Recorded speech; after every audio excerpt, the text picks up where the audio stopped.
네, 계속해서 시장 진단 이어가겠습니다. 김홍석 KCGI 자산운용 주식운용본부장 나와 계십니다. 어서 오십시오. 안녕하세요. 반갑습니다. 본부장님, ASML이 부진한 내년 실적 전망으로 주가 하락했고 오늘 TSMC 실적 발표 예정이 돼 있습니다. 네. 어떻게 전망하고 계십니까? 일단 그 ASML이 그 주가가 급락했던 이유를 먼저 좀 살펴드릴게요. 네. 그 이유를. 그 사실은 실적 자체가 3분기 실적이 그렇게 나쁘지는 않았어요. 물론 시장의 예측치보다는 살짝 안 좋긴 했는데 사실 주가가 크게 하락했던 거는 수주 잔고가 그 절반 가까이 이렇게 하락하면서 그랬던 거거든요. 네. 근데 거기에서 보면은 특히 메모리 쪽은 그렇게 크게 많이 줄진 않았는데 그 비메모리죠. 우리가 파운드리라 그러잖아요. 그쪽에서 이제 수주 잔고가 크게 감소했거든요. 그래서 이제 그게 이제 주가를 크게 끌어내린 요인이었는데 글로벌 파운드리 회사들을 이렇게 보면은 그렇게 수주를 그렇게 이제 발주죠. 네. 이제 그 회사들 입장에서는 그렇게 발주를 크게 줄일 수 있는 회사들은 몇 개 없어요. 결국은 이제 TSMC 아니면 인텔 아니면 삼성전자겠죠. 근데 지금 상황이 안 좋은 회사가 거의 두 회사잖아요. 네. 지금 인텔이 있고 그 다음에 이제 삼성전자가 또 대규모 적자를 보고 있고 그러다 보니까 이 두 회사의 이제 발주 물량이 결국은 취소되면서 ASML의 이제 그 향후 이제 미래 실적 전망이 안 좋았기 때문에 주가가 많이 하락했고 거기에서 보면은 이제 TSMC 같은 경우에는 내년에 10%에서 15% 정도 여전히 캐펙스 설비 투자를 늘리겠다고 얘기를 하고 있거든요. 네. 그 얘기를 종합해서 보면은 TSMC는 상대적으로 상황이 굉장히 좋은 게 아니냐. 지금도 시장 점유율이 굉장히 높은데 경쟁 파운드리 업체인 인텔과 삼성전자가 고전을 하고 있는 상황을 고려해 보면 앞으로 이런 독점적인 지위는 오히려 더 강화되는 게 아닌가 이렇게 생각이 들고요. 단기적으로 볼 적에도 TSMC가 뭐 내년에는 뭐 조금 경기 슬로우 다운 되는 영향을 받아서 약간 좀 부진해질 수는 있는 그런 분기가 나올 수도 있겠지만 일단 이번 3분기도 그렇고 4분기까지도 저는 그렇게 실적이 크게 안 좋을 가능성은 높지 않다고 이렇게 보고 있습니다. TSMC의 파운드리 독주는 계속될 것이다라고도 전해주셨습니다. ASML 실적 부진으로 반도체 겨울론이 다시 지금 주목을 받고 있고 AI 고점 우려도 여전합니다. 이 부분은 어떻게 보고 계십니까? 저는 일단은 이제 그 AI라는 거에 대해서 우리가 잘 생각을 해보면은 이게 네. 기존에는 없던 것이 이제 새롭게 탄생하는 산업이었지 않습니까? 네. 그러다 보니까 그동안에 이제 특히 이제 학습과 관련돼서 대규모 투자가 계속 이루어져 왔었습니다. 근데 장기적으로 이런 대규모 투자가 지속될 수 있는 거냐라고 봤을 적에는 저는 그거에 대해서 조금 회의적입니다. 왜냐하면은 제가 이제 그런 업계에 있는 사람들의 많은 이제 전문가들의 얘기를 들어보면 그 AI라는 것은 결국은 그 그러니까 학습이라는 영역하고 그다음에 추론이라는 게 있는데 챗 GPT도 그렇고 구글에도 그런 딥마인드도 그렇고 이런 학습과 관련된 부분은 상당히 이제 지금 거의 다 완성이 되는 단계에 있다고 하더라고요. 그래서 앞으로는 그런 대규모 GPU를 이제 대량 투입해야 되는 이런 학습 단계 그런 거는 이제 좀 끝나가는 게 아니냐. 그리고 추론 단계로 이제 넘어갈 적에는 그렇게까지 대량의 어떤 설비 투자는 요구하지 않을 가능성이 되게 높다고 얘기들을 하시더라고요. 그런 거를 보면 또 그렇고. 그 다음에 이제 누적된 그 투자 규모는 그동안 굉장히 컸었는데 네. 그럼에도 불구하고 아직까지 그거로 인한 뚜렷한 수익 모델은 그렇게 아직까지는 이렇게 굉장히 큰 돈을 벌어주진 못하고 있거든요. 그러다 보니까 이런 빅테크 기업들도 결국은 어느 순간에 가서는 이제 이런 투자에 대한 부분은 좀 줄이고, 그 다음에 이제 수익성을 올리는, 뭔가 이제 거기다가 이제 유료화를 이제 과감하게 좀 더 전환을 한다든지 뭔가 수익성을 이제 보여줘야 되는 시기가 저는 오고 있다고 생각을 해요. 그러다 보니까, 그런 부분에서도 저는 이런 AI에 대한 어떤 과다한 투자에 대한 이런 부분들은 조금 좀, 반도체 쪽만 보면은 조금 이제 좀 앞으로는 좀 그런 부분에서 좀 어려워지는 국면이 오지 않을까 이렇게 생각을 합니다. AI 대규모 투자가 영원히 늘어날 수는 없다. 어느 순간에는 뭐 이 기업들도 수익성을 보여줘야 하는 시기가 다가오고 있다는 점도 언급을 해주셨습니다.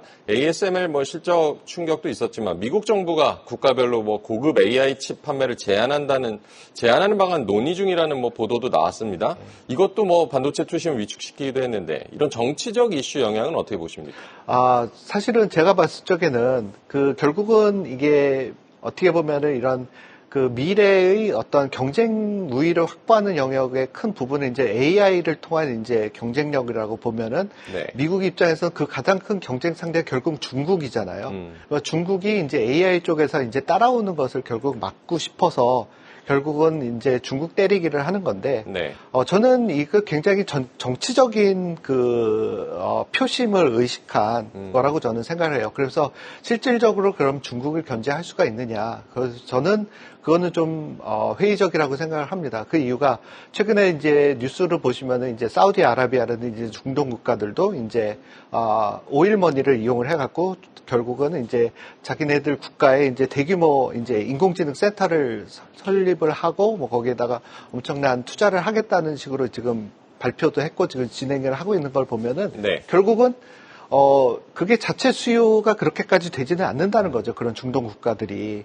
그렇게 산업이 그렇게 뭐 전반적으로 발전되어 있는 것도 아니고 그러면은 결국은 그 뒤에는 결국은 중국이라는 국가의 어떤 많은 기업들이 결국은 그런 중국 이외의 그런 데이터 센터에서의 어떤 그런 역량들을 확보를 하면서 결국 인공지능을 결국 따라가려는 게 아닌가 생각을 합니다. 그래서 정책적인 효과는 사실은 없지만 그런데 미국은 그걸 잘 알고 있는데도 그런 걸 왜 할까? 결국은 정치적으로는 결국 그게 표가 된다는 거죠. 결국은 중국 때리기를 함으로 인해 가지고 미국 사람들에게 어떤 그런 우리가 계속 어떤 산업의 경제 우위, 그다음에 어떤 안보적인 측면에서의 어떤 안도감, 뭐 이런 거를 다 줄 수가 있기 때문에 표가 되니까 일단 그렇게 저는 하는 거라고 봅니다. 네, AI 칩 규제 정치적 의도가 있다라고 봐야겠습니다. 외국인은 3개월째 코스피 매도하고 있고 특히 삼성전자 같은 경우는 어제까지 26거래일 연속 순매도, 역대 최장 순매도 기록 갈아치웠는데 이 원인은 뭐라고 보십니까? 뭐 사실은 지금 단계에서 보면은 메모리 쪽에서도 보면은 약간 뭐 작년보다는 사실 개선된 부분은 있지만은 네. 사실 대부분의 반도체 수요가 뭐 휴대폰이나 일반적인 IT 수요는 여전히 겨울이거든요. 네. 안 좋습니다. 근데 데이터 센터라든지 이쪽으로 들어가는 서버 쪽에 들어가는 것들만 이제 수요가 굉장히 좋아서 그쪽에서 이제 이익이 나는 건데 특히 그 중에서도 이제 AI와 관련된 이제 HBM 쪽은 하이닉스가 훨씬 더 경쟁 우위에 있는 거는 맞거든요. 네. 그러다 보니까 이제 삼성전자가 이제 그런 면에서도 좀 뒤처지는 부분이 있고 그 다음에 또 하나는 이제 아까도 ASML 실적 관련돼서 말씀을 드렸지만은 파운드리 쪽에서 지금 적자를 보고 있는데 사실은 인텔도 그렇고 삼성전자도 그렇고 둘 다 이제 반도체 설계하고 제조를 다 한단 말이에요. 그러니까 네. 이게 장기적으로 고객을 확보하기가 굉장히 어려워요. 왜냐하면 경쟁사한테 자기의 반도체 설계 도면을 넘겨주면서 제조를 부탁한다는 것 자체가 잠재적 경쟁자를 키우는 그런 꼴이 될 수도 있기 때문에 네. 인텔도 마찬가지고 삼성전자도 마찬가지고 고객 확보를 하는 게 상당히 어려움이 있을 수밖에 없습니다. 그러다 보니까 이제 그런 부분에서 이제 결국은 이거를 어떻게든 간에 해결을 해야 되는 것이 결국 인텔과 삼성전자의 숙제라고 보면 외국인 투자자 입장에서는 그렇지 않아도 반도체 수요가 그렇게 썩 좋지 않은 상황이고 일부 뭐 HBM이나 어떤 서버향 쪽의 수요만 좋은 상황에서 이렇게 구조적으로 조금 불확실성이 큰 삼성전자는 특히나 지금은 좀 외면당하는 그런 상황이 아닌가 싶습니다. 어쨌든 삼성전자 외국인 매도가 좀 멈춰야 우리 증시도 좀 힘을 낼 텐데 앞으로 좀 지켜봐야겠습니다. 미국장이 상승할 때도 우리 증시 뭐 크게 힘을 받지 못하고 하반기 들어서도 지금 부진한 모습인데 우리 증시 뭐 추세 전환을 위해서는 어떤 조건들 좀 필요하다고 보십니까? 일단은 뭐 글로벌 매크로 자체가 네. 저는 본격적으로 이제 좀 경기 회복의 어떤 시그널 그런 것들이 저는 오는 시기가 저는 있어야 된다고 생각을 합니다. 근데 잘 아시겠지만 이제 유럽이라든지 이제 뭐 중국을 비롯해서 많은 국가들은 사실상 이미 경기 침체에 들어가 있는 것도 사실이거든요. 네. 다만 이제 미국만 이제 여전히 좀 강한 그 경기를 보여주고 있는데 저는 미국도 사실은 지금 경기가 뭐 침체까지는 아니지만은 침체로 들어갈 수 있는 그런 경계선상에 이미 저는 와 있다고 생각을 합니다. 그렇기 때문에 당분간은 좀 쉽지 않다고 생각을 하지만 어쨌든 간에 이런 글로벌 경기 자체가 다시 좀 턴어라운드 되는 모습이 보여야 될 것 같고요. 그러려면은 사실은 금리 자체도 앞으로 더 굉장히 더 많이 내려가야 되고 거기에 따른 무슨 금전적 측면에서 이제 유동성이 더 시장에 풍부하게 더 공급이 되는 그런 경기 부양의 어떤 그런 것들이 더 필요하지 않나 이렇게 생각합니다. 그래서 이제 뭐 반도체를 비롯해서 뭐 석유화학이라든지 뭐 이런 경기와 조금 더 민감성이 높은 이런 쪽에 산업 자체가 이제 좀 더 수익성과 매출 성장세 이런 것들이 다시 회복되는 모습이 보여줘야지만 이제 본격적으로 좀 증시도 상승 탄력을 받지 않을까 이렇게 생각을 합니다. 네, 코스피 상승 추세를 위해서는 결국 경기 턴어라운드가 중요하다는 점을 짚어주셨습니다. 시장이 비교적 뭐 괜찮은 날에도 2차 전지와 반도체, 바이오가 이게 상반된 흐름을 좀 보이는 경향이 있는데 그러다 보니까 코스피 지수도 좀 박스권에 갇혀 있고 이런 흐름 같은 경우는 어떻게 보고 계십니까? 사실 주식 시장이 대세 상승기가 아니고 이렇게 박스권에서 약간 갇혀있는 상태에서는, 이게 굉장히 전형적인 모습입니다. 그러니까 이제 우리가 대세 상승기에는 외국인 투자자들도 계속 증시로 들어오고 하니까 새로운 자금이 계속 증시에 투입이 되면서, 전반적으로 이제 차이는 있지만 섹터들이 골고루 다 상승을 하고 그런 반면에 네. 이제 주어진 자금 한에서 이제 서로 순환매가 계속 일어나게 되면은 결국은 이제 로테이션이라 그러죠. 섹터 네. 로테이션을 하면서 계속 한쪽을 팔면서 다른 쪽을 사기 때문에 계속 이런 흐름이 계속 반복되는 게 아닌가 싶습니다. 새로운 자금 유입이 없이 순환매가 일어나고 있다라고 짚어주셨습니다. 실적 시즌에 돌입한 가운데 코스피 3분기 영업이익 컨센서스 계속 낮아지고 있는데요. 실적 시즌에 좀 유망 섹터들 어디로 보고 계십니까? 제가 봤을 적에는 그래도, 계속해서 보면은 이제 뭐 수출이 제일 잘 되는 쪽이 저는 계속 유망하다고 봅니다. 왜냐하면 내수 자체가 워낙 침체가 돼 있기 때문에 뭐 보면은 지금 주가는 많이 하락했지만 여전히 반도체가 그래도 계속 실적 자체는 그렇게 나쁘지는 않을 것 같고요. 네. 그 다음에 엔터테인먼트 쪽에서도 약간의 저는 좀 실적이 좀 괜찮게 턴어라운드 될 수 있는 그런 것들이 있고, 그다음에 제약, 뭐 바이오 포함해서 이런 쪽도 저는 좀 좋은 종목들이 계속 있을 수 있을 것 같고, 예, 뭐 그렇습니다. 네. 실적 시즌 유망 섹터, 반도체, 엔터, 뭐 제약 바이오, 뭐 여러 가지 섹터들을 그리고 조선도 제가 얘기를 조선하고 네. 방위산업 쪽도 이제 실적 측면에서는 계속 좋을 것 같습니다. 조선과 방산 역시 좀 실적 측면에서 눈여겨보자라고 조언을 해주셨습니다. 미국 은행주들 실적 지금 잘 나오고 있고요. 우리 시장의 금융주들 같은 경우도 좀 좋은 흐름 보이고 있는데 금융주의 강세 배경은 어떻게 보십니까? 금융주의 강세 배경은 제가 봤을 적에는 은행이 아무래도 예대 마진이 확대되는 그런 기대감이 저는 크다고 생각을 합니다. 네. 그 이유는 많은 분들이 이제 최근에 이제 기준금리 인하만 계속 기대를 하셨던 분들은 네. 이제 조금 의아해 하실 수도 있는데, 기준금리를 인하를 하게 되면은, 예금 금리는 바로 즉각적으로 떨어지거든요. 그러니까 이제 은행 입장에서는 그게 조달 비용이 되죠. 그런데 이제 대출금리 같은 경우에는, 사실은 기준금리보다는 어떻게 보면 조금 장기 국채 수익률을 오히려 더 따라가는 경향이 있거든요. 근데 네. 최근에 보시면 알겠지만은 국채 수익률이 떨어지지가 않고 있습니다. 오히려 올라가는 날도 꽤 많이 나오고 있거든요. 이런 거 보면 장기적으로 봤을 적에 예금 금리는 떨어지는 반면에 대출 금리는 안 떨어지니까 오히려 은행 입장에서는 마진이 더 좋아지는, 수익성이 더 좋아지는 그런 결과로 나타날 수밖에 없는 거죠. 그리고 최근에 또 국내 국한에서 또 말씀을 드리면은 가계부채가 굉장히 많이 늘어나 있지 않습니까? 그러다 보니까 대출에 대한 수요를 계속 억제를 해야 되는 그런 이슈가 있어요. 그러면은 은행 입장에서도 굳이 대출 금리를 내릴 이유가 별로 없는 거죠. 그렇게 되니까 앞으로도 조달 코스트인 이제 예금 금리는 계속 지속적으로 더 떨어질 거고 대출 금리는 안 떨어지고 하다 보면은 수익성은 계속 더 좋아질 수밖에 없는 그런 환경이 결국 금융주의 강세를 가져오는 게 아닌가 이렇게 생각합니다. 금융주의 강세, 예대마진 확대에서 좀 확대에 따른 뭐 기대감이 있다고 봐야겠습니다. 이제 매크로 이슈들 좀 체크를 해봐야겠는데 오늘 그 ECB 통화정책회의가 있고 우리 시간으로 오늘 밤에 결과가 나올 텐데 어떻게 전망하십니까? 저는 이번에도 0.25% 인하를 하게 될 것 같고요. 네. ECB는 당분간은 계속 금리를 인하를 지속할 것 같습니다. 매 회기 그 회의를 할 때마다. 네. 그 이유는 이제 EU에서도 이제 가장 큰 경제 대국이 이제 독일을 보면은 4분기 연속 이제 그 마이너스 성장률을 할 정도로 지금 극심한 경기 침체 상태에 들어가 있거든요.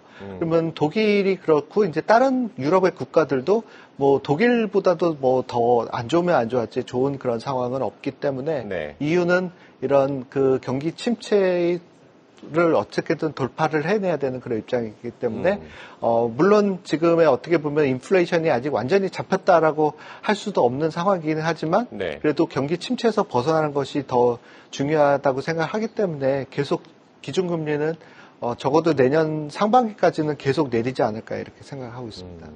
ECB 경기 부양을 위해서 내년 상반기까지 계속 금리를 내릴 것이다라고 전망을 해주셨습니다. 이번 주 그 중국의 3분기 GDP 발표도 있고요. 중국이 부양책 발표하면서 중국 투자에도 좀 관심 쏠리고 있는데 중국 부양책 같은 경우는 어떻게 보십니까?